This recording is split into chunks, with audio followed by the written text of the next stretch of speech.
All right, welcome back. Welcome back. So we got some court cam to watch, and this is pretty interesting. I've never done court cam. This is on Long Crime Network. It's pretty cool. Check it out, and let's get into it. Like and subscribe. As Your Honor knows, after the evidence is closed, if there's a failure of competent evidence tending to prove the charge in the indictment, then the defendant is entitled to a directed verdict. The court should consider only the existence or non-existence of the evidence and not its weight.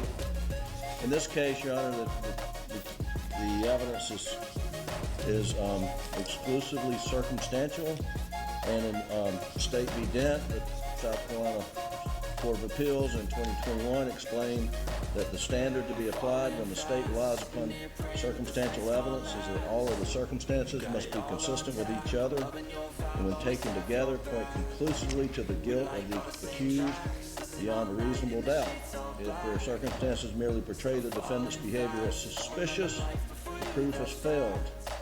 Also, another legal doctrine that we would point out is mere presence at the scene of the crime without more is insufficient to constitute guilt.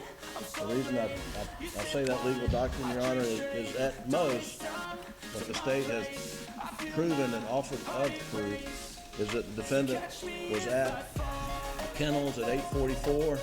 He misstated that he was there, or he lied about he was being down there, and that raises a level of suspicion, and that they have concocted a cell phone timeline to come up with a time of death without any actual evidence of time of death. And there is no direct and frankly circumstantial evidence presented that the defendant shot and killed his wife Maggie or son Paul. As the evidence established, the murderer would have had blood and biological material on him or her. The murderer would have had blood on his or her clothing. The murderer would have murder weapons.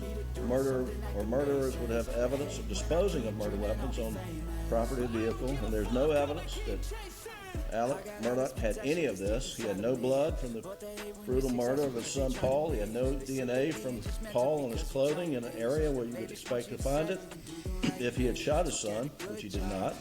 There's no GSR on his clothing or clothes that is inconsistent with Alec holding a shotgun for protection. The state has proven at most that he was at the kennels at 8:44 p.m. The state does not have proof of time of death. The state does only have proof of when the last time Paul and Maggie used their phones. Most importantly, and as I mentioned earlier, the law is clear. Mere presence at the scene of a crime is insufficient to establish guilt. Although, to be equally clear, Alec Murdaugh was not at the scene of the crime at the time his wife and son were murdered. There's no evidence that he was. And for that reason, we move for a direct verdict. Yes, sir. By the state. Your Honor, looking at the evidence that's been presented by the state, first of all, without detailing every bit of the evidence, there's been ample evidence, the motive evidence presented in this particular case, the years of embezzlement and theft, and the exposure, very significant exposure that the defendant was facing as June the 7th approached, which includes the loss of a job, the loss of a career, the loss of his bar license, the loss of years of wealth, the potential to lose everything in his own words. You've heard evidence about a confrontation June 7th on those matters that very day, as well as the boat hearing that was upcoming, and the effects that would have. Also heard extensive evidence of the defendant's financial condition on that day as it moved forward. Also evidence, Your Honor, of his ongoing narcotics addiction and how those particular things were relevant to what was going on as it related to the victims. There's been evidence, and again, as Your Honor is aware, the evidence must be taken in the light most favorable to the state, that family weapons were used to murder Maggie and Paul. You've heard evidence from the defendant's own mouth about the missing shotgun, and of course we have extensive evidence about the missing blackout, that being the replacement gun.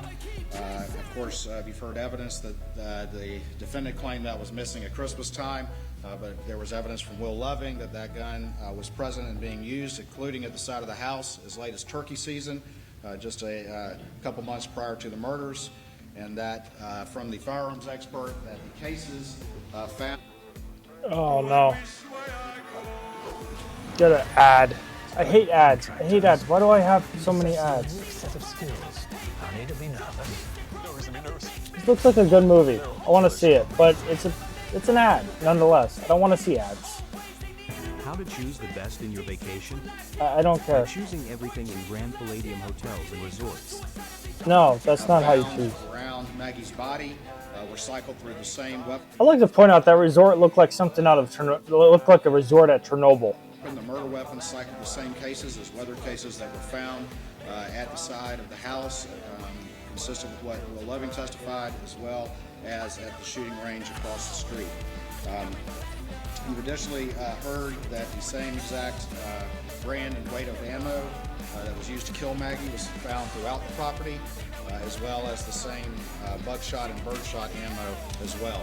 There's been evidence presented by the state as to the defendant's trip to Alameda and his interaction with Shelley Smith after the murders, as well as the bringing the raincoat in. Additionally, that he left and moved his dad's truck in a four-wheeler, and that the raincoat contained high levels of GSR. And there's been evidence presented in this particular case inconsistent with the defendant's statements to law enforcement, multiple changes of clothes that particular day, as well as evidence from Blanca that the clothes that he was wearing in the Snapchat video were never seen again, as well as the fact that the earlier clothes that he was wearing were not seen either. You have evidence that the defendant claimed that he was unaware that Maggie was coming to Moselle. He did not ask for that, but you've heard evidence from multiple sources, including a text message that he specifically asked the victim to be present on that day. Your Honor, he was found in possession of a shotgun that cannot be excluded as a murder weapon that also had Maggie's blood on it. And then, of course, Your Honor, we have extensive phone and other digital evidence, and I don't need to reiterate the last witness, but that's been presented from multiple witnesses and multiple sources of a timeline. The defendant, of course, claimed that he was never at the scene, and the evidence shows, pursuant to the state's theory and reasonable inferences therefrom, that he was at the scene, contrary to what he told everyone who would listen. Just minutes, he's at the scene with the two victims, just minutes before, under the state's theory and reasonable inference from the evidence, the victims were killed. Additionally, his conduct in the timeline after that, there's a number of reasonable inferences about that are consistent with the defendant's guilt. And to summarize a month's worth of evidence, that is the summary. Happy to address the timeline more, but I know that Your Honor just heard it in great detail. There's a motion for a directed verdict that's made at the end of the state's case. The court is concerned with whether there is any evidence, either direct or circumstantial, which reasonably tends to prove the guilt of the accused, or from which the guilt of the accused may be fairly and logically deduced. In this case, we have had day 20 now. I guess 18 days of direct and circumstantial evidence. And the law makes no distinction between the weight or value to be given either direct evidence or circumstantial evidence. Nor is a greater degree of certainty required of circumstantial evidence than of direct evidence. Cases can be proven by direct evidence, circumstantial evidence, or a combination of the two. At this stage of the proceedings, there is evidence to support a guilty verdict if it is believed by the jury. I therefore deny the motion for a directed verdict. All right. Well, okay. I don't really know what to say about that. It's not really law enforcement based, but it seems like there was experts that were brought in and determined that a lot of statements were given were false, and that a lot of the reasons they asked for the case to be dismissed were not entirely accurate. So, yeah. I don't know. But like and subscribe for more.